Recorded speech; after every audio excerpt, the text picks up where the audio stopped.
Բարև ձեզ սիրելի բարեկամներ, եթերում նանտապանիկ քննարկում հաղորդաշարն է եւ այսօր մենք զրուցելու ենք երկու գիտնականների հետ, տնտեսագիտության դոկտոր Մարտիկ Գասպարյան եւ ֆիզիկական մաթեմատիկական գիտությունների դոկտոր պրոֆեսոր Աշոտ Գևորգյան։ Պարոնայք, շնորհակալություն, որ ընդունել եք մեր հրավերը եւ այսօր փորձենք քննարկել մի քանի կարևոր հարց։ Ես ուզում եմ ասել, որ առաջին այսպես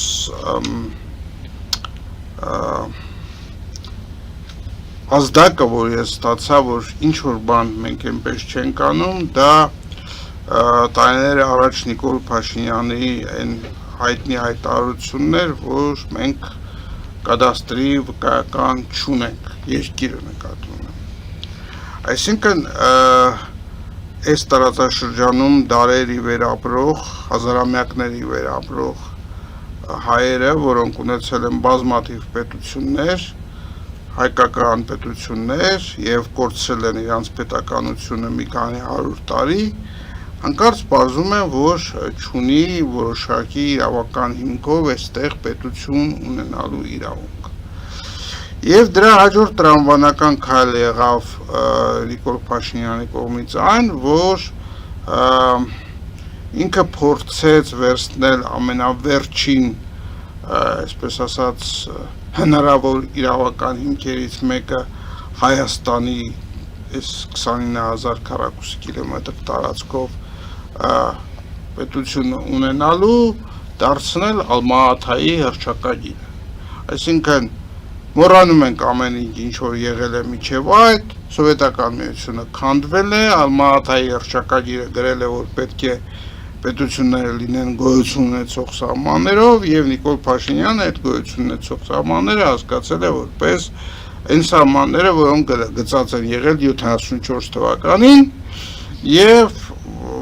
մեր պետությունը գործընթացը կառուցում է այդ տրամաբանության հիման վրա։ Կա դրա ալտերնատիվը, ոմանք պնդում են, որ պետք է պետություն իրավական հիմքը եւ միակ իրավական հիմքը դա Վիլսոնի հրավարար վճիռն է եւ ազգերի լիգայի զեկույցը, որը որոշում է արևելյան սահմանները։ Բայց որքան ես հասկանում եմ, պարոն Գասպարյան, դուք ներկայացնելու եք հիմա եւս մեկ իրավական հիմք, որը քիչ է քննարկվել այս իրավիճակում։ Մենք գիտենք Գյուլիստանի եւ Թուրքմենջանի պայմանագրերը, որոնք ռուս-պարսկական կայսրությունների մեջ կնքել են եւ արևելյան Հայաստանը Պարսկաստանից անցել է ռուսական կայսրության դիապետության տակ,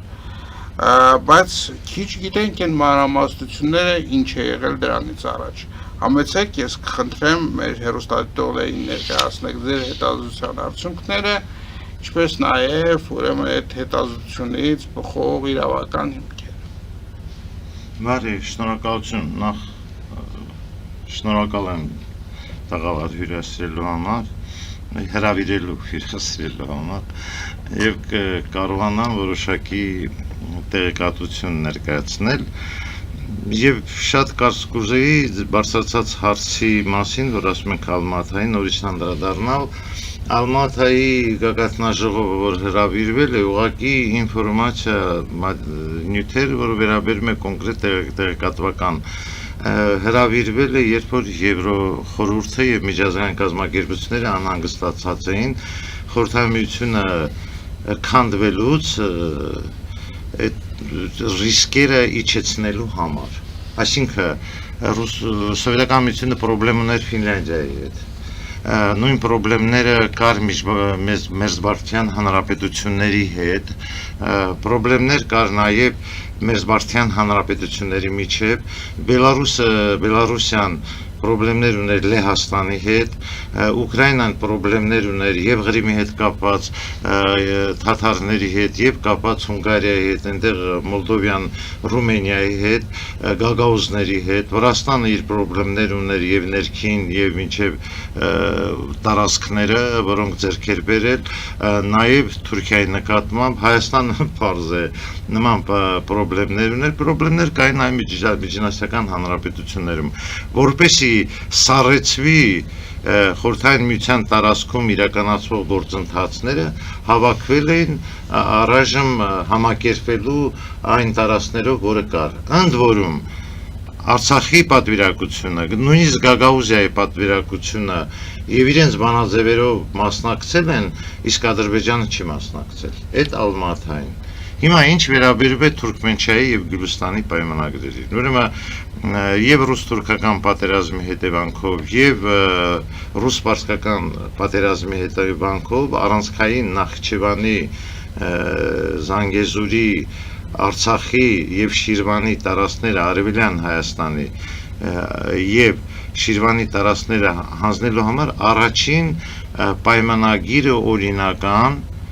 ժամանակի միջազգային իրավունքի հիմունքներով կազմվել են այդ երկու պայմանագրերից 1813-1828 թվականից առաջ 1805 թվականի մայիսի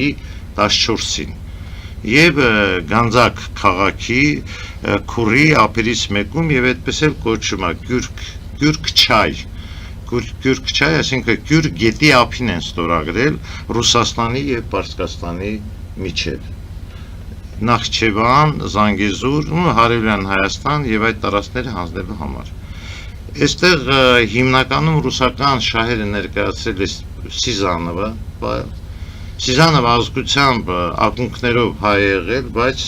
հիմնականում ներկայացրել է կայսրության շահերը։ Իսկ մյուս կողմից Իբրահիմ խանն էր ստորագրում որպես շահի ներկայացուցիչ եւ Շահնազարյանները, Մելիք Շահնազարյանները։ Եվ այսօր մենք պետք է մեր խոնարհումը եւ գնահատականը տանք Սիզյановին, թեև հետագայում Սիզյանովի հետագա կյանքը չի շարունակվել, այնտեղ մենք էլ ենք մեղսակից, բայց Սիզյանովը մի մեծ աշխատանք է կատարել, ձգել է պայմանագրի ստորագրելը, մինչև չունենա մայրաթորի ստորագրությունը։ Ժամանակի ընթացքում Գանձասարի կաթողիկոսը արդեն գործողված է եղել լոռի եւ նրա ստորագրությունը չի կարողացել ձեռք բերի, բայց երկար ժամանակ ոչ միայն մտորելուց ծավալ փնտրունքների մեջ լինելով հանդերձ գտել է arczepiskopos մայրաթորից եւ այդ պայմանագրի մեջ կա նաեւ մայրաթորի ստորագրությունը որպես կողմ Դա շատ հետաքրքիր է, որովհետև որպես կողմ դա նշանակում է ճանաչել այդ տարածքների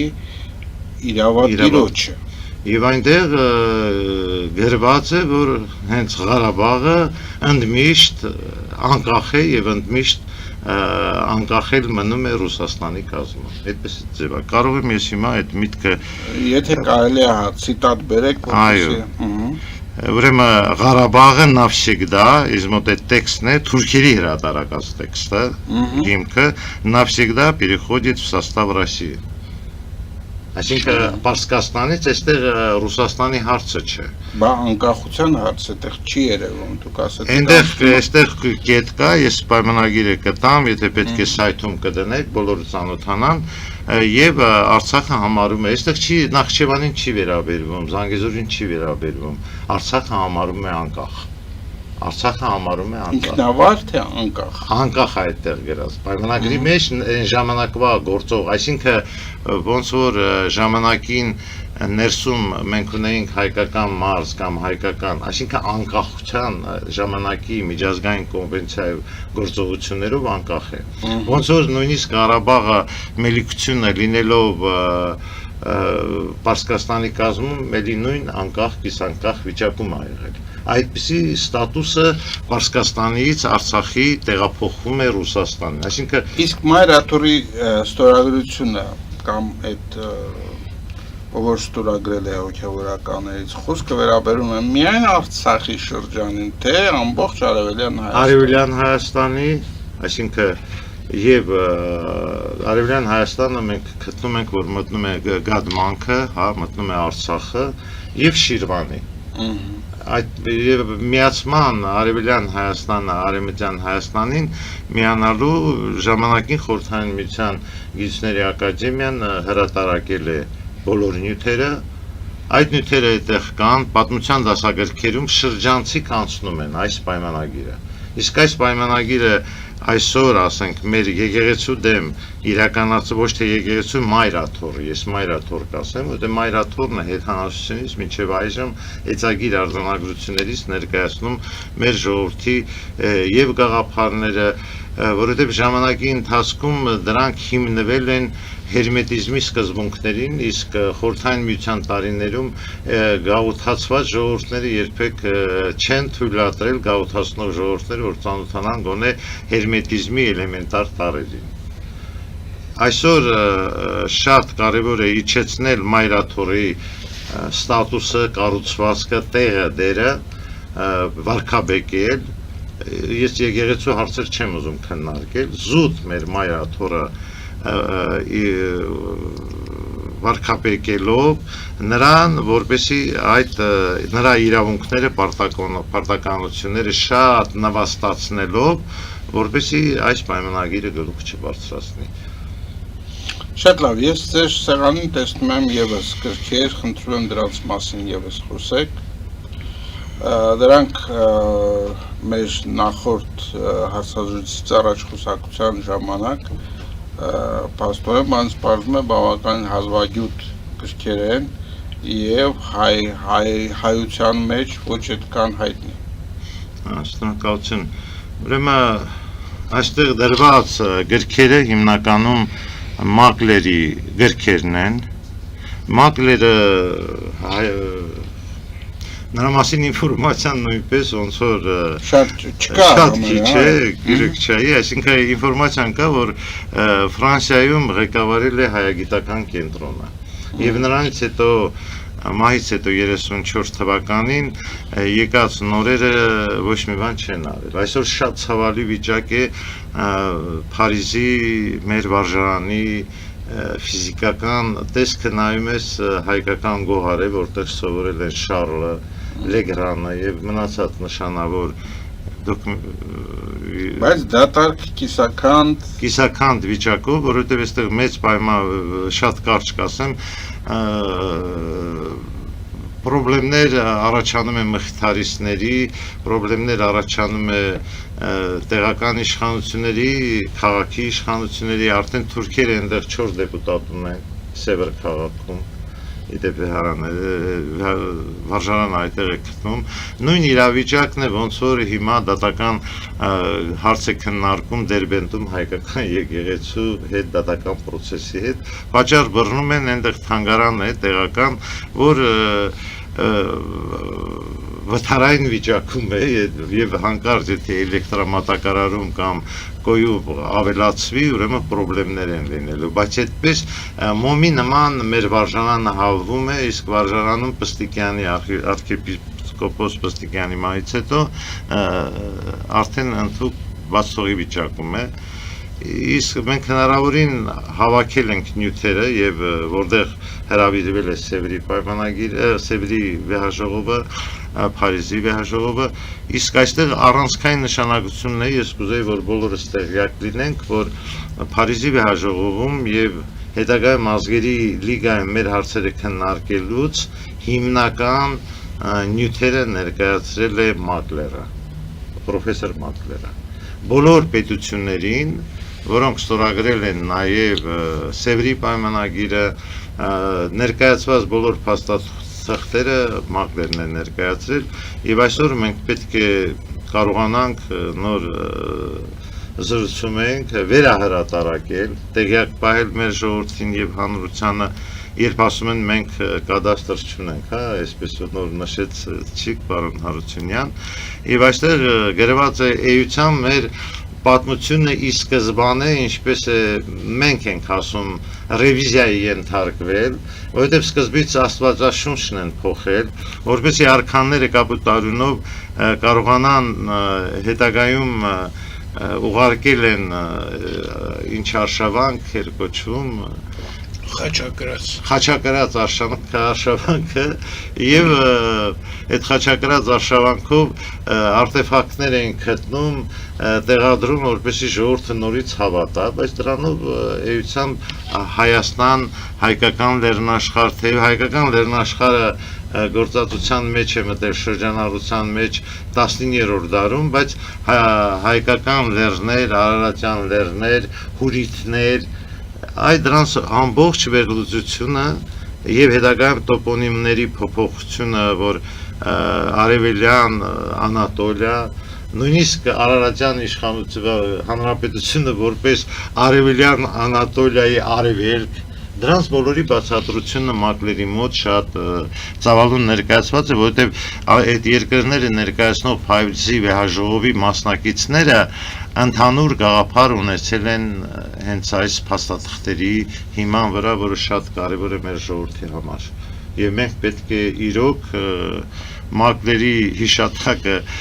վառ պահենք, վառ պահել ինչ է, առաջերտին այսօր ճիշտն ասած առավոտյան որոշեցինք վերականգնենք լրիվ իր կենսագրությունը, թե ինչ մասնակցություն է ունեցել Փարիզի վեհաժողովին։ Ես ուղղակի կխնդրեի, որ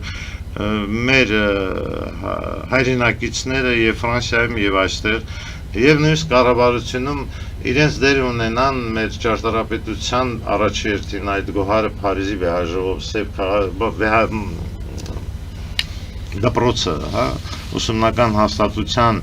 այդ շենքը փրկելու համար, քանի որ Ֆրանսիայի հետ մենք նոր կապեր ունենք, էությամբ Ֆրանսիայի նախագահի աջ ձեռը համարվում է տուն թանգարանը, որ ունեն Ֆրանսիայի կոմունիստներ են, ձախ հայացների տերեն, բայց ոչ միական նշանակություն չունի։ Ինչպես Արագոնի, այո, մենք կոնկրետ հանդիպել ենք, պայմանավորվածություններ ունենք, որովհետև նա մեծ է գնահատել Մարտիրոս Սարյանին, համեմատելով Պիկասոյի եւ այդ Մատիսի հետ ավելի բարձր, Իսահակյանին, Չարենցին, ընդհանուր Բակունցին եւ այդ դիմադրողական այդ հակաֆաշիստական շարժման, որին մասնակցել են նաեւ բացի Միսակ Մանուշյանից, նաեւ Հայաստանից, բոլորս պետք է իմանանք Արբեն Դարփինյանը, եւ այնպես է ստացվել, ես ծննդով Գորիս եմ եւ երկրորդ Գորիսեցին եմ մասնակցել։ Ճիշտ ասած Արբեն Դավթյանի մասունքները տեղափոխվել է, դա նոնսենս է Միսակ Մանուշյանի եւ կնոջ հետ միասին Միլենա այդ Դավթյանի ամենատարիքովն է եղել Հայաստանից, խորհրդային Հայաստանից մեր երկրից գնացած պայքարող, նաեւ Գորիսի շրջանի Վերիշեն գյուղից մի հոգի է մասնակցել, հիմա դրա շուրջն ենք աշխատում։ Միևնույն ժամանակ Իրանի շահի վերջին վարչապետը նույնպես մասնակցել է այդ շարժմանը, դիմադրողական ներկայումս այդ աշխատանքներն է կատարում եւ տուն թանգարանների հետ կապերը այնտեղ աշխատելու համար զուգահեռ կարողանանք նաեւ ներկայացնել մակլերին։ Ինչքանով եւ մոտենում է ֆրանսիացիների ներկայությունը Ախտալայում, գիտեք, մինչև խորհրդային իշխանության հաստատելը մետալուրգիական գործարանները եղել են ֆրանսիացիների սեփականությունը եւ կարող եմ ձեզ տեղեկացնել, որ Ամերիկայի այդ ազատության հուշարձանը որ կա, կառուցվել է Ախտալայի, գնացել, տեսել ենք Ախտալայի պղնձով, բոլորս պետք է տեղյակնենք եւ որոշակի բաներ նաեւ Ախտալայից օգտագործել են նաեւ Էֆելյան աշտարակի վրա այդ նյութերը որ հավաքվի կտեղեկացնեմ ու երկրորդը Կոմիտասի երկու անգամ Փարիզում հայ երաժշտությունը մելոդիան ներկայացվելու տեղը եւ այլ արդեն ճշտվել է վերջնականապես Փարիզի կոնսերվատորիայում, ֆրանսիական կոնսերվատորիայում այդ նյութերն էլ պատրաստում է։ Դրանք նյութեր են, որ անհրաժեշտ է մեր ժողովրդին իրենց կոդին վերադարձնելու եւ մեր պատմությունը ռևիզիայի չընթարկելու համար։ Լրացնելու բանն եք խնդրել։ Լրացնել ես կուզեի լրացնել այն պահը, որ իսկապես ասենք հայտարարել, որ Հայաստանը ունի կադաստրի թուղթ, վերին աշճանի տգիտությունը, ես չգիտեմ թե դա այդ ինչ է, որտեվ երևի Հայաստանը հազվագյուտ երկրներից է աշխարհում, որը ամեն ձևի հիմնարար թուղթ ունի իր գոյությունը վաղնջենական ժամանակներից ապացուցելու համար։ Եվ այս փաստաթուղթը, որը մատնանշեց իմ լավ բարեկամ պրոֆեսոր Գասպարյանը 1805 թվականի, որտեղ փաստացի հայ բարձրաստիճան եկեղեցականը ստորագրում, այսինքն ինքը պետական ակտ է բանանում, կատարում, որ ինքը համաձայնա այդ տարածքները, որ իրեն տարածքներն է, այսինքն հայկական տարածքները անցնի ռուսական կայսրության հովանու ներքո, որտեղ այն ժամանակ պարզ էր, որ այդ ժողովուրդը կար, բայց չկային զինվորական ուժեր, որպեսզի այդ վերահսկեին, եւ այն ժամանակ հենց այդ ժամանակները նաեւ քննարկվում էր անկախ հայկական պետականություն վերաստեղծելու եւ առաջի թագավորներից մեկը, որ քննարկման էր դրած, դա բանը Սուվորովն էր։ Քանի որ այդ բոլոր փաստերը խորհրդային շրջանում համված են եղել շրջանառությունից, ըստ էության մեր խորհրդային միությունում մեծացած նույնիսկ գիտնականների մեծ մասը երբեք հնարավորություն չի ունեցել այդ փաստերին առնչվելու ցենզուրայի պատճառով։ Հիմա ինչ վերաբերվում է ձեր ասած մոտեցումներին, իհարկե ճիշտ կլներ, որպեսզի այդ հարցերը ինչ որ շրջանակներում քննարկվեին, ոչ թե միանձնյա որոշումներ կայացվեին կամ կուսակցական շրջանակներում քննարկումներ։ Տեսեք ոնց է, փաստացի այդ տիպի հիմնարար փաստաթղթերի ես դեռ չեմ ասում, թե դա ինչի հետ էր կապված, որտեղ այդ ռուս ենթադրենք շվեդական պատերազմը եւ այլ, որտեղ հայերը այս կամ այն ձևով մասնակցություն են ունեցել միջոցներով եւ այլ, որտեղ իրենք անդադ ցանկացել են այդ իրանահայերն են եղել, հնդկահայերը վերականգնել այդ հայկական պետական թագավորությունը եւ այլ։ Վերջերջո ավելացնեմ, որ ռուսների մուտքը այս տարածաշրջան եւս կապված է ռուսների խոստումով, որ գալիս են վերականգնելի հայկական թագավորությունը։ Հիմի օրինակ ասենք այստեղ խոսեցին Ալմատի հռչակագրի եւ այլ դրանց այդ բոլորը համեմատած այն թղթերին, որ մենք ունեինք եւ չենք օգտագործել եւ չենք օգտագործում, հասկանում եք, այս պարագաներում, այսինքն ես որպես Հայաստանի քաղաքացի հայ մարդ, իմ համար ընդունելի չի որևէ պայմանագիր, որը հիմի կնքվում է, դա կլինի թրիկ, կլինի, չգիտեմ, այս կլինի, որը չի հիմնվում իրավական թղթերի վրա եւ կնքվում է ցեղասպանության ճանապարհով, այսինքն ցեղասպանություն են անում հայերի հետ, հետո պարտադրում է ինչ որ մեկը գալիս է ու ստորագրում, ասում է, եթե ենթադրենք չստորագրի, ինքը եթե ասենք վաղը լինի դատական process եւ այս ամբողջ մարդիկ կանգնեն դատարանի առաջ, կասեն, մեզ ցեղասպանություն էին անում, դրա համար մենք բան ենք ան, ստիպված ստորագրում ենք։ Բայց արդյոք ամբողջ պատմությունը հենց այդ դա չի եղել այդ անցած դարերում։ Ուրեմն այդ կներեք, ես կոշտ բառեր կարամ օգտագործեմ։ Դուք արդեն օգտագործեցիք կոշտ բառեր։ Այն մարդիկ, որ գալիս են իշխանության, պետք է հասկանան, որ օրինակ ասենք Շահրամանյանը, այդ Ղարաբաղի վերջի, այսպես ասած, դրածո պրեզիդենտ էլի, ինքը որ գնում էր թուղթ էր ստորագրում լուծարելու, որը այդ լուծարման թուղթն էլ անօրինական, ինքը վախենում էր, որ իրանք սպանեն, դրա համար ստորագրեց։ Թե ումից էր վախենում, որ ինչի համար ստորագրեց, էլի, որ բայց ամեն դեպքում, ասենք, դա ոչ մի, այսպես ասած, հաղթաթուղթ չի տալի այսօրվա այդ բռնատիրական ռեժիմի ֆաշիստական Ադրբեջանի ձեռքին, մենք եկուց այդ պատրելու ենք, շպրտենք եւ չենք ճանաչելու ընդհանրապես Ադրբեջանի գոյությունը, որտեղ այդ նոնսենս այդ սիոնիստական կառույցը որ ստեղծվել է այս տարածաշրջանում եւ դրա հիմնական այսպես գաղափարական հիմք եղել է որ ամբողջ այդ տարածաշրջանը աղա դարձնի կոպիտ ասած հրեական վերջնաշով պետություն, որը մենք համզինս բանի այսօրվա Ադրբեջանի բացահայտ տեսնում ենք, որ ինքը եւ դա շատ լավ տեսնում է նաեւ Իրանը եւ ես հույս ունեմ, որ վերջնաշով այդ հին իմաստությունը իրանց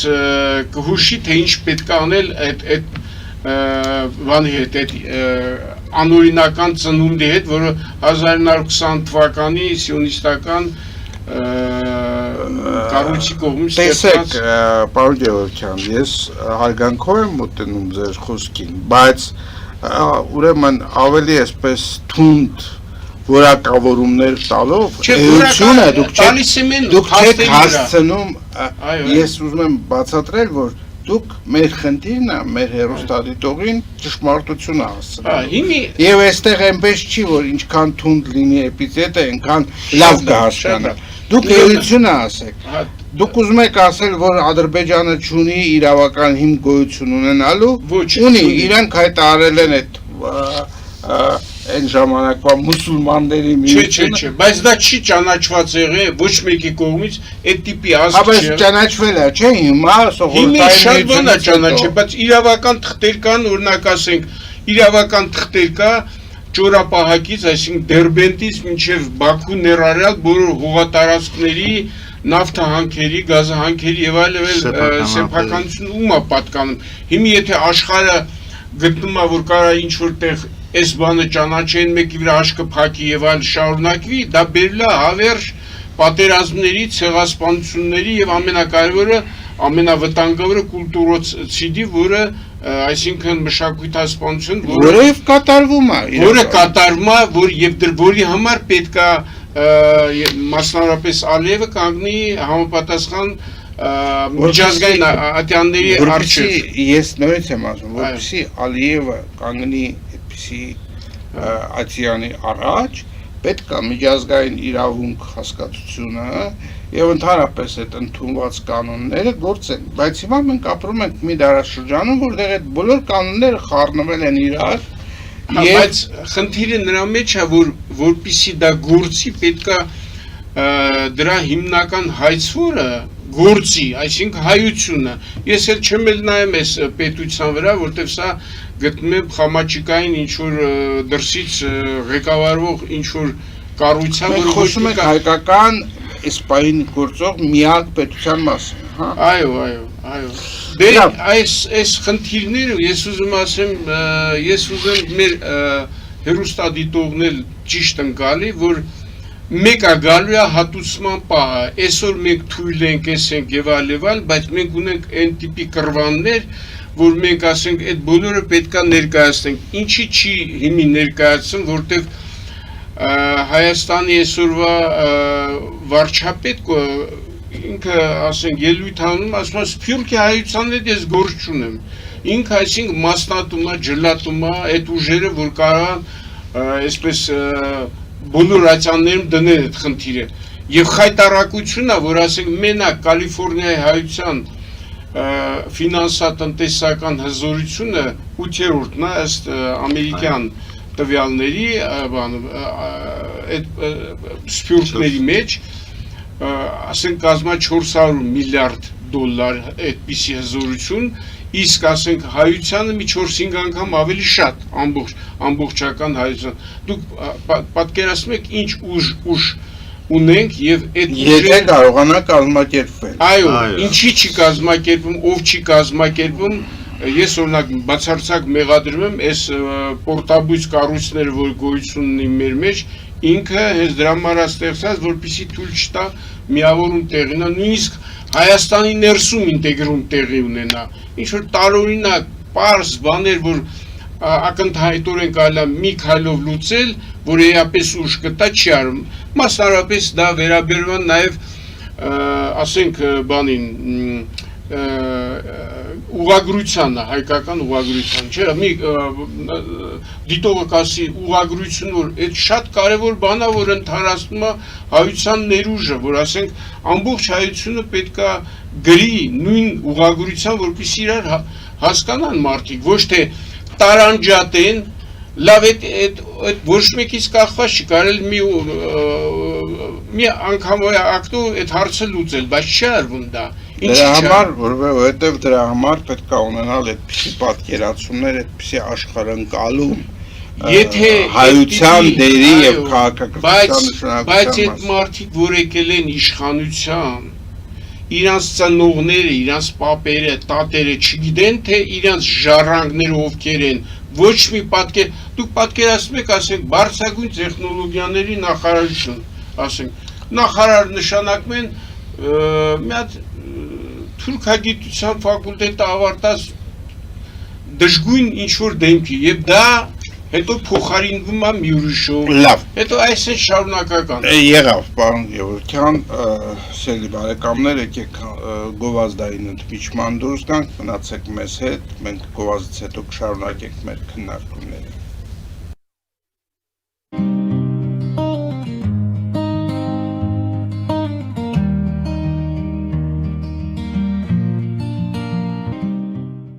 Ֆելիչե ժամանակակից ատամնաբուժական կլինիկա։ Այստեղ հարմարավետությունն ու խնամքն առաջնային են։ Այստեղ կիրառվում են ատամնաբուժական ամենաժամանակակից տեխնոլոգիաներ, ճշգրիտ ախտորոշում, արդյունավետ բուժում, նուրբ փորձառություն եւ անհատական մոտեցում։ Սկսած սովորական մանրուքներից մինչև առաջադեմ ընթացակարգեր, այստեղ դուք գտնվում եք բարձր որակավորում ունեցող եւ փորձառու ատամնաբուժական մասնագետների ձեռքերում։ Մեր բարեկամական եւ հյուրընկալ անձնակազմն այստեղ է յուրաքանչյուր այցը հաճելի դարձնելու համար։ Ֆելիչե, ձեր առողջ եւ ամենաերջանիկ շպիտը սկսվում է այստեղից։ Եկեք եւ բացահայտեք նորարարության, փորձագիտության եւ կարեկցանքի կատարյալ համադրությունը։ Երևան Փոստը Գրանադայի ուզում տեղեկացնում է։ Դրամական փոխանցումներ 1%-ով։ Օդանավով 1 փաունդը 2.99։ Նավով ուղարկեք 1 արկղ, երկրորդ արկղը անվճար։ Ավտոմեքենաների փոխադրում անհավատալի արժեքներով։ Ինչպես նաև կահույք եւ մեծ չափի բեռների փոխադրում։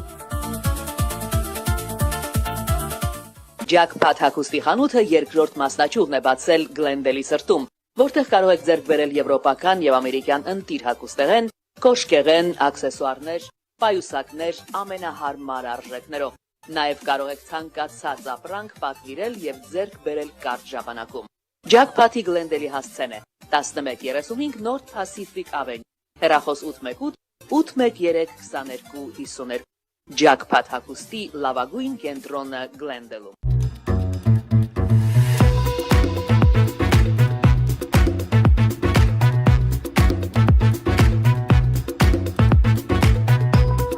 Արարատ ռեստորան, ընտանեկան եւ ընկերական ժամանցի լավագույն հասցե, սիրված արտիստներ, հյուրընկալ մթնոլորտ, հարուստ ճաշացան, անմահական խորտիկներ։ Արարատ ռեստորան, հասցեն անփոփոխ, սիրով սպասում ենք ձեզ։ Լավագույն պաղպաղակ, բնական, համեղ եւ մատչելի գներով պաղպաղակը կարող եք ձեռք բերել բոլոր հայկական խանութներում։ Պահանջեք հայկական պաղպաղակ, Թամարա պաղպաղակ։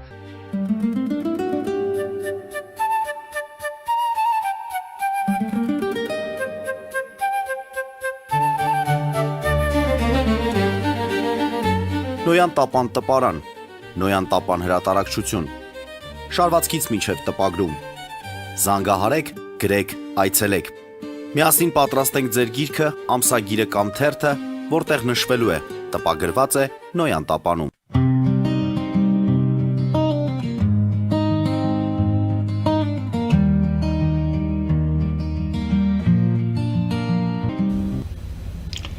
Մենք շարունակում ենք մեր քննարկումը Մարտիկ Գասպարյանի, տնտեսագիտության դոկտոր եւ Աշոտ Գևորգյանի հետ, ֆիզմատ գիտությունների դոկտոր։ Խնդրեմ պարոն Գասպարյան, դուք ուզում եք լրացում անել։ Այո, այսպես խոսեցինք Գյուրեքչայի պայմանագրի մասին եւ պրոֆեսոր Գևորգյանը ընդհանուր ասեց, բայց ես կարող եմ ասել, որ դրանից հետո ձևավորվել է հենց Շահամիր Շահամիրյանի երկու հատորանոց սահմանադրությունը, որ ավելի շուտ ա եղել, իրավական փաստաթղթերն եմ ասում, քան Միացյալ Նահանգների, այո, նույնիսկ Փարիզի կոմունայից հետո, ֆրանսիական հեղափոխությունից հետո մարդու իրավունքների այդ բոլոր կետերը լինելու հանդերձ։ Շվեդների մասին ասեցիք, ուրեմն հենց նույն հայերի ճյուղայի Հնդկաստանի միջոցով է, երբ որ Պյոտր այնտեղ բացել է երկրորդ պատուհանը։ Նաև Իսրայել օրին չեն ունեցել գերալտիկա, զինանշաններ։ Իսրայել օրին հայտնվել է Դանիայում որպես այնտեղ գրած է վիցե-գուբերնատոր Պատմասկովիա։ Այդպիսի շտանդարտով գնացել է, չեն ունեցել ռուսական պետությունը Մոսկովիայի կառավարությունը ոչ մի բան չեն ունեցել, դրանք բոլորը հայերի միջոցով են եղել։ Նաև ամենակարևորը, որ Շահամիր Շահամիրյանը, Մղթար Գոշը, այդ բոլորի դատաստանագրերով կազմվել է կոնտինենտալ սահմանադրությունը առաջինը Լեհաստանում։ Կիլիկիայում այն աշճան այդ սահմանադրությունը դատաստանագիրը Մղթար Գոշի լավ աշխատել, որ արդեն եվրոպական քաղաքպետություններից հումք էին բերում եւ Կիլիկիայից տանում էին պատրաստի արտադրանք, այդպիսի մեծ ուժ նշանակություն է ունեցել եւ դրանք բոլորը եղել են, այսինքն խոսքը վերաբերում է նրա մասին, որ առաջի, երկրորդ, երրորդ դրանք մի համաշխարհային պատերազմ է, որ այսօր տարբեր չլուծված խնդիրները տարել են երկրորդին այսօր եւ այսօր արդեն հասել է պարազիտների, արարիչների հիմնական պայքարին եւ հիմքում դրված է մարդկայնության վերացման, մարդու մեջ մարդկայնության վերացման խնդիրը։ Ես այդ փոքր, այսպես ասած, ռեպլիկա կուզեի ասել, որ ուղղակի դուք չանդրադարձաք դրա վրա եւ դա շատ խորն է։ Շատ լավ, այդ դեպքում եկեք խոսենք նրա մասին, թե այնուամենայնիվ որն է լինելու մեր հիմնական անելիքը այս դարաշրջանում, երբ որ քաղաքակրթական գործելակերպը դառնում է առաջնային եւ ըստ երևույթին ամեն ազգ այս նոր իրավիճակի մեջ կկարողանա գոյություն ունենալ միայն այն պարագայում, եթե կարողանա ձևակերպել այդ հիմնական իր քաղաքակրթական ֆունկցիան, մարտահրավերները հասկանա եւ հանդես գա որպես քաղաքակրթության ներկայացուցիչ։ Իհարկե աշխարհում շատ ազգեր կան, որոնք այդ քաղաքակրթական այդպիսի ծանր բան չունեն, ժառանգություն, բայց նրանք ովքեր ունեն եւ դրանից գիտակցաբար հրաժարվում են, այստեղ պետք է սրա վերլուծությունը տալ։ Կարելի է, հա, հետաքրքիր հարց է, շնորհակալություն։ Ընդհանուր առմամբ Հայաստանը միշտ եղել է կոմունիկատոր, հայկական քաղաքակրթությունը եւ էությամբ իր հարցերը լուծելով հանդերձ լուծվել է նաեւ մարդկության հետ կապված բոլոր հարցերը։ Մեզանից ուզում են վերցնեն ձեռնադրելու իրավունքը, ոսկու իրավունքը ինչի համար ենք ասում, երբ մենք տնտեսական ցեղասպանության մասին ենք խոսում, երբ խոսում ենք Գերմանիայի մասնակցությանը, բացի ճանաչելուց եւ գնահատելուց իր մասնակցությունը, այդ ամբողջ մեր ունեցվածքը գնացել թափվել է կենտրոնական ռեզերվային ֆոնդ, որը ստեղծվել է Անգլիայի-Ֆրանսիայի պատերազմական 100-ամյա պատերազմում, երբ որ պարտություն եղել ռոշետները ստեղծել են կենտրոնական ռեզերվային ֆոնդը, գնելով պետական աբլիկացիաները, արժեթղթերը հենց Լևոն 6-րդի Կիլիկիայի գանձարանի միջոցների հաշվին։ Դա շատ կարևոր է։ Եվ այսօր նրանք չեն կարող մեզ ներել եւ մյուս անկախություն ներել մեր գոյությունը եւ որովհետեւ իրավական մեծ պատասխանատվություն կա անգլիական թագավորության, որ մեր կասան, մեր դրամարկղը քեշը վերադարձնեն։ Այս են դեպքն է, երբ որ պարտք են վերցնում խոշոր գումար, հետո չվերադարձնելու համար նաեւ սպանում են պարտադիրով։ Այո։ Նաև կա, որ տարածքներ են վերցնում, այս վերջում մեր հարևաններն էին ուզում, ոնց որ Սիլեզիայի Լոթարինգիայի դեպքերն է, չէ, հետո կվճարեք, թե տարածքների հետ կվերցրեք, նույն բաները կատարվում է։ Բայց չեն ներում նաև մի շատ կարևոր հարկ, մենք գիտենք, որ կաուչուկի արհեստական ստացումը մեր մոտ է իրականացվել, բայց իսկական երբ որ կաուչուկը ստանում էին, այդ ամենաթեժ պահերին մեր Գոգին խանը, Գուրգենը եւ Ջուղայի բոլոր մասնագետներին ապահովելով նաև թիկունքը զենքերը արտադրելով ոչ թե այստեղ Ինդիրա Գանդին կամ Ջավահարլալ Ներուն կամ Գանդիների շարքն են անկախություն ձեռք բերել, հենց էությամբ ամենասուղ պահին նրանք են, որ Գոգին խանի ղեկավարությամբ առանձնացվել է։ Այսինքն մենք գիտենք, որ գերտերությունները եղել է Իսպանիան, եղել են Նիդերլանդները, եղել են նաև Մեծ Բրիտանիան, Միացյալ Նահանգները, այսօր արդեն լրի փոխվել է, բոլորովին փոխվել է եւ այսօր Չինաստանին է հանձնել, բայց միևնույն ժամանակ արդեն վեր է բարձրացվել, իրոք իր տեղն է ընկնում պարսկական քաղաքակրթությունը եւ այսօրվա դրությամբ մեր տարածքները ընկնում են եւ Պարսկաստանի ազդեցության պրոտեկտորատի, իսկ այս վերջերս կատարած այցով արդեն որպես սուպեր պետություն, գերտերության ստատուսը հանձնվել է Չինաստանին։ Եվ այստեղ մենք պետք է կարող ենք նոր հեծանիվ պետք չէ։ Եվ հայերեն ոնց է կոչում Աստծո նախախնամությունը։ Մենք այնքան ենք քանդել մեր ունեցածը, այդ ոսկու իրավունքը, ձեռնադրման իրավունքը, որ տրված է հենց վերևից, ամեն ինչ վաճառել հանձնել ենք։ Հիմա մենք մնացել ենք Աստծո եւ ես կարող եմ ասել, որ process-ները այնպես են զարգանում, որ մենք չկարողանանք վնասել։ Մեր գործողությամբ չվնասել այս փոքր տարածքում, գոնե այս փոքր տարածքը չկորցնելու համար։ Այսինքն այսօրվա քաղաքակրթական միտումները տանում են նրան, որ վերականգնում են նույն կոմունիկատորը, ինչի համար, արհեստականորեն, տեսեք, հիմա ասում են խաչմերուկ չկա, դες բան չկա, ասում են Գումիլովի Աննա Ախմատովայի տղան ասել է կատալիզատոր, որը դրված է ռուսական պետականության զինված ուժերի գլխավոր շտաբի սեղանին որպես գիրք, դասագիրք եւ այդ իրականացվում է, դրանք բոլորը երկրորդնային են, process-ները այնպես են զարգանում, որ արդեն եկել է այդ խախտված, ես նորից կարող եմ իրավական տեսակետից ասել, խախտված իրավունքները նոր իրավունք չեն ծնել եւ ինքնիշխան մինչեւ դրա այդ չլուծված խնդիրները չլուծվի, առաջխաղացում չի լինելու։ Հասկանալի է,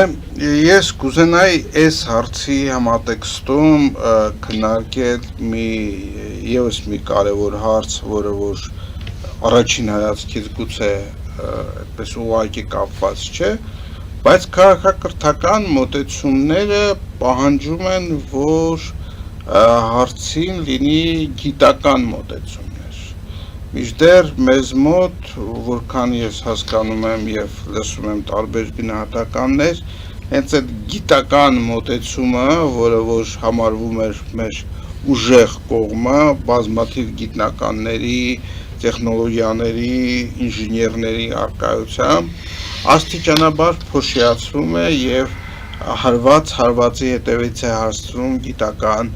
հանրույթին, աստիճանաբար դրանց համարելով անպետք եւ հասարակության համար ոչ այդքան կարեւոր։ Արդյոք ես ճիշտ եմ իմ դիտարկումները եւ ինչի համար է դա արվում։ Պարոն Գևորգյան, հարցը։ Շնորհակալություն, դե գիտությունը իսկապես հզոր ուժ է, նոր կյանք եւ ընդհանրապես հասարակություն կառուցելու համար։ Բայց մեր իշխանությունները, որոնք անկախանալուց հետո փոխանակ այդ ուժը, ներուժը, որ ունեցել ենք, դա բազմապատկեր, ցավոք սրտի նայապես կրճատել, օրինակ ասենք, եթե 1 միլիոն բնակչության հաշով նայենք, թե ինչքան գիտնական պետքա լիներ, որպեսզի նորմայի մեջ լիներ, դա մոտարապես 5-6 անգամ կրճատվել է։ Ֆինանսավորում, ինժեներական կազմայական նվազել, Այսինքն այդպես խնդիր չի դրվել պետության իշխանության կողմից, որպեսզի միտքը համատեղել տնտեսությունը զարգացնելու եւ որը կբերեր նաեւ բնակչության որակական եւ քանակական աճին, որտեղ ասենք մենք տեսնում ենք կողքի երկիրը, ասենք թշնամի երկիրը կամ հակառակորդ երկիրը, որը էական բնակչության աճ ունեցե, մենք պակաս ծնդաբերություն չունենք, բան մեր մոտ փաստորեն անդադ արտահուս կա, որտեղ ասենք կադրերը, որ առաջանում են, նույնիսկ գիտնականներ եւ այլ ասպարեզ չեն տեսնում, այդտեղ թողում հեռանում են։ Չի գործում, ասենք Սովետ միության ժամանակ ստեղծված են ահռելի արտոնաբերական կենտրոններ ա եղել, որոնց մի մասը էական մրցունակ ա եղել նաև այսօրվա համար, դա կլինի Նայրիտը, դա կլինի հայ էլեկտրոն, այսօր ըստ տեղյանում էական փոփոխություններ էլեկտրոնիկայի ոլորտում, որ ասենք Հայաստանը եղել է ոչ միայն Սովետ միության, այլ սեֆի սիլիկոնային հովիտ առաջի համակարգիչները ստեղ հրազդան, ես, 10, BSM եւ այլ ստեղ են արտադրվել, այս բոլորը չգիտեմ ինչ ասեմ, ապաշնորհության, բայց ես տեսնում եմ, որ միտումնավոր ձևով դա բանը ոչնչացվել է։ Բայց այսօր էլ կան որոշակի հետաքրքիր ընթացքներ, որ կարելի է ասենք դա հզորացնել եւ ինչ որ էական արդյունքներ ստանալ, դա մասնավորապես վերաբերում է արհեստական բանականության նոր ֆաբրիկաների ստեղծմանը Հայաստանում, երևի դա պատահական չի, որտեղ ասենք բոլոր դեպքերում այդ ոլորտում հայություն ամբողջ աշխարհում լավ ներկայացված է, դա կլինի Apple, դա կլինի Microsoft, ամենուրեք հայ մասնագետներ կան։ Բայց ցավալի է, որ դա տարերայնորեն է զարգանում, այսինքն դա բնականon ծրագրավորված չի զարգանում, օրինակ ասենք նայեք, ես նայում եմ մաթեմատիկական օլիմպիադաների արդյունքներ, որ ցուցանիշ է երկրի գիտական, գիտատեխնոլոգիական զարգացման, օրինակ ասենք Պարսկաստանը վերջի տարիներին անդադ առաջի տեղերն է զբաղացնում այդ ոլորտում,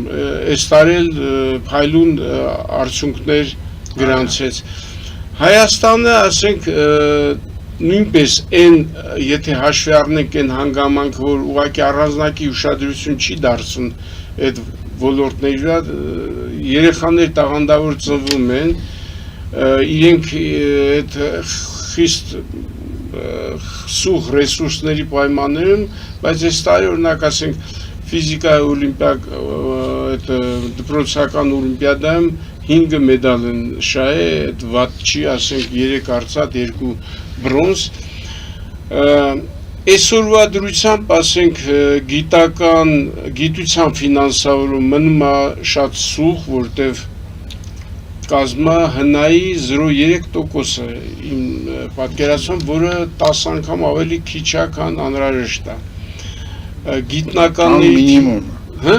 քան հնարավոր մինիմում։ Այո, քան հնարավոր մինիմում, օրինակ ասենք, ես շատ եմ լինում համալսարանում, տարբեր ֆակուլտետներում գործի բերումով աշխատանքներ են, որ ֆիզիկայի, մաթեմատիկայի, մեխանիկայի բանը այդ կապված են, պատկերացնում եք, ասենք, մաթֆակում տարեկան մեկ ասպիրանտ չի գոնե, տեղ չի հատկացում կամ չի, մի խոսքով չկա ասպիրանտներ։ Այսինքն պետությունը ոչ մի գործ չի անում, որ այդ մաթեմատիկան կամ ֆիզիկական գիտությունները կամ քիմիան պահանջարկված լինեն եւ դրա մասնագետները հետո կարողանան աշխատանք ստանալ եւ այո, չէ, ասենք առաջանում են այս տարվա օրինակը բերցնեմ 17 թե 20 մոտարապես օլիմպիադայի մասնակիցներ, մեդալակիրներ եղել են Հայաստանից, բոլոր դրանք արդեն գնացել են արտասահման ընդեղ ուսումը շարունակելու։ Այսինքն ուղղակի այդ պայմաններում համասանը կվերանա, էդի օրինակ ասենք ես գնում եմ ենթադրենք Չեխիա, տարբեր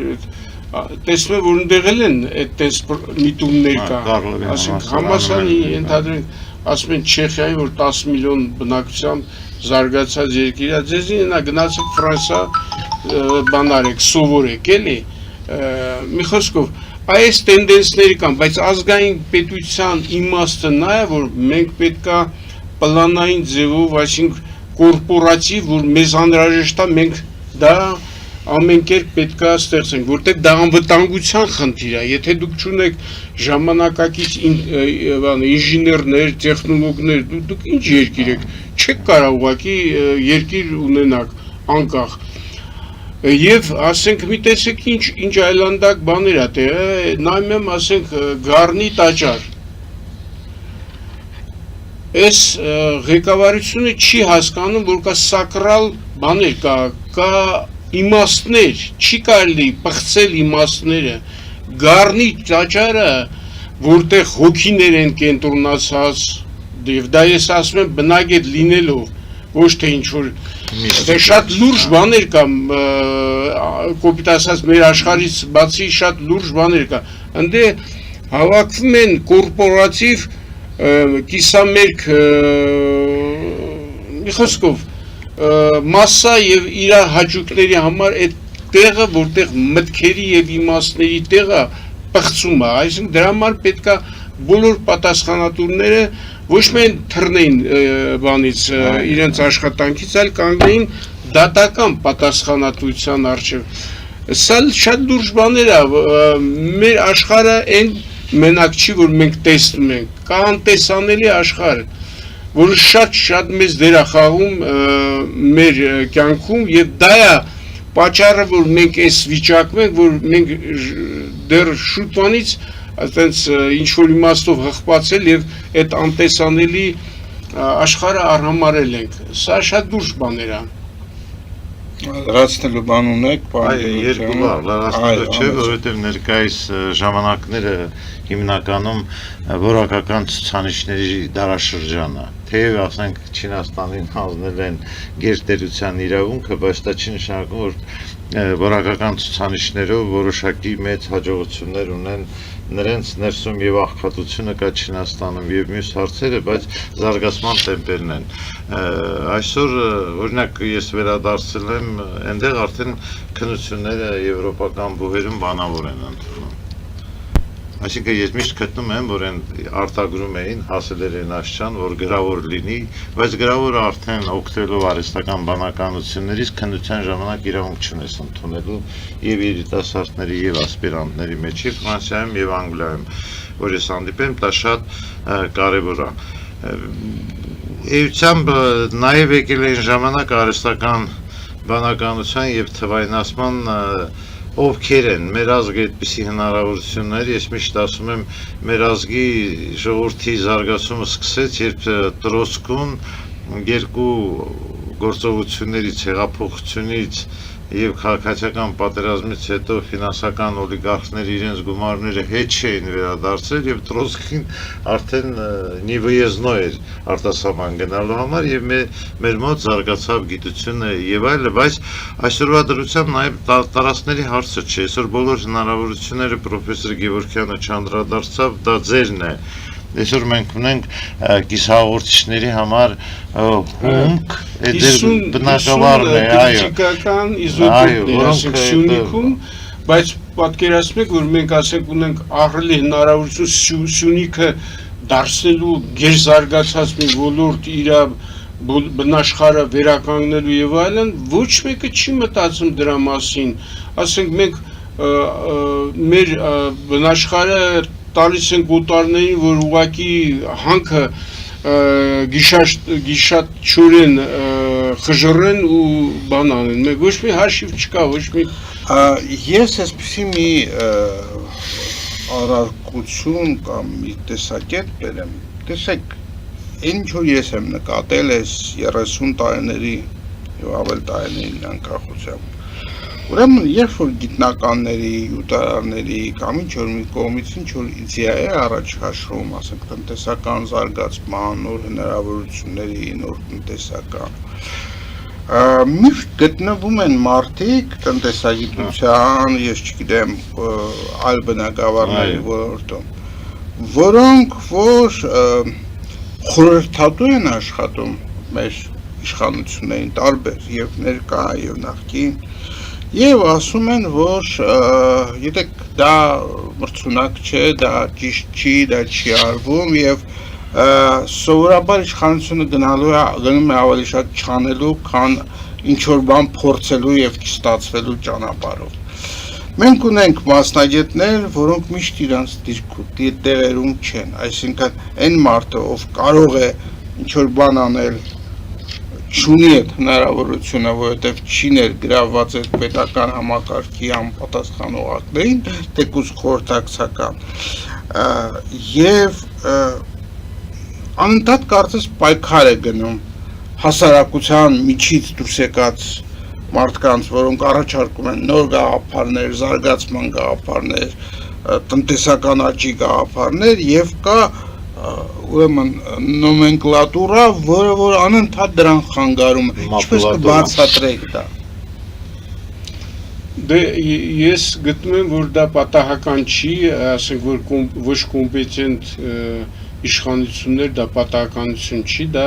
ուղղակի դրսի թելադրանքն է։ Օրինակ տնտեսագետը այսօր չի կարա ընդհանրապես խոսա տնտեսական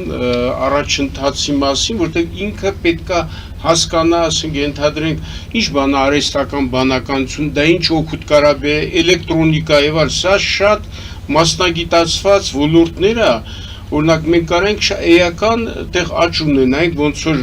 եւ մասնագետներ կան, եւ դրսում կան, ներսում կան։ Հիմի արհեստական բանականության այդ ֆաբրիկաներում պետք է աշխատի 1000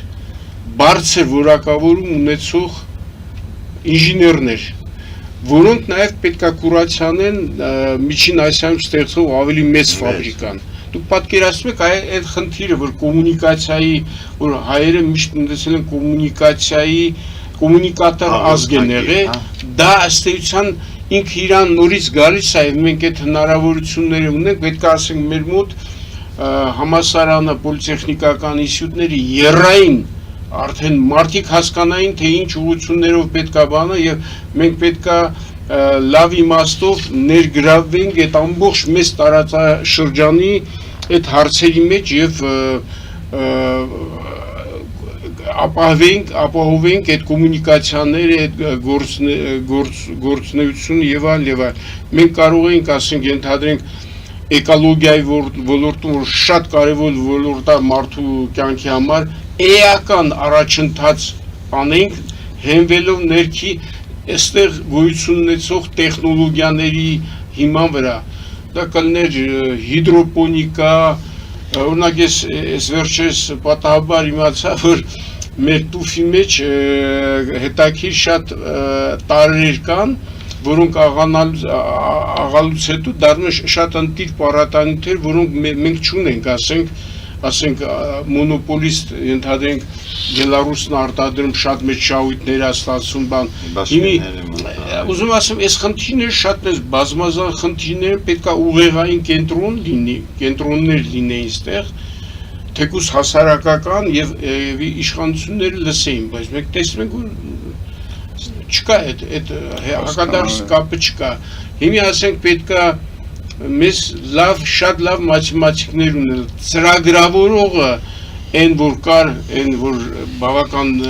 աճ ապահովեց Հայաստանում, մենակ ծրագրավորող ոչ մի բան է, պետք է լինի մաթեմատիկ ծրագրավորող, ֆիզիկոս ծրագրավորող, մասնագետներ պետք է լինեն, ինժեներ ծրագրավորողներ եւ այլ, եւ կտեսնեք, ասենք, մենք ինչ հնակարենք ստեղծենք, էլի։ Այս խնդիրները պետք է կոմպլեքս դրվի, լուծվի։ Այո, եւ դրա համար պետք է հասարակական ակտիվություն այդ ուղղությամբ, որպեսզի պետությունը փորձի ոչ միայն անընդհատ ռեակցիա տալ ինչ որ բաներին, այլ ինքը լիներ նախաձեռնող ինչ որ։ Պատկերացնում եք մեկը, այս պատերազմը, որը ավարտվելու է, եսի նկատնում բանը Ամերիկա, Իսրայել եւ Իրան, եւ Իրանը դուրս է գալու որպես գերտերություն, բայց Իրան հասկացողություն դա Աքեմենյան ժամանակն է, այն ժամանակ չի եղել ազգային, այն ժամանակ եղել են հայերը, նույն պարթևները, այդ ահռելի տարածքի վրա ստեղծագործ ազգերն են եղել, որ նորից հին ժամանակներն է գալի նոր սպիրալով, էլ մենք պետք է պատկերացնում եք այդ ինչ ռեսուրսներ կա, մենք պետք է հասկանանք, թե ոնց կարելի է օգտագործել մեր համար եւ աշխարհի համար։ Շնորհակալություն։ Եթե լրացում չունեք, ուրեմն սրանով փորձենք ամփոփել մեր այսօրվա հաղորդումը, ես փորձեմ երկու խոսքով ընդհանրացնել, որ անելիքներ այնքան շատ կան, որ եթե ամբողջ հասարակությունը այսպես անընդհատ աշխատի կպատվի, միևնույնն է չենք հասցնելու այդ ծավալը անել, եւ այստեղ խնդիրը եւ սփյուռքին մեզնից չհեռացնելը եւ նախաձեռնողական քաղաքականություն վարել եւ տնտեսության մեջ եւ իրավեդության մեջ եւ միջազգային հարաբերությունների մեջ, ես կարծում եմ, որ մենք անելիքների դարաշրջանում ենք ապրում եւ կախված նրանից, թե ինչպես կպահենք մեզ մեր ապագա ճակատագիրը որոշված է դրանով։ Շնորհակալություն ձեզ մասնակցելու համար այս հաղորդմանը, սիրելի բարեկամներ, ուզում եմ ձեզ հրաժեշտ տալ, բայց նախքան հիշեցնեմ, որ մենք զրուցում էինք տնտեսագիտության դոկտոր Մարտիկ Գասպարյանի եւ ֆիզիկա-մաթեմատիկական գիտությունների դոկտոր Աշոտ Գևորգյանի հետ։ Մաղթում եմ ձեզ ամենայն բարիք եւ մինչեւ նոր հանդիպում։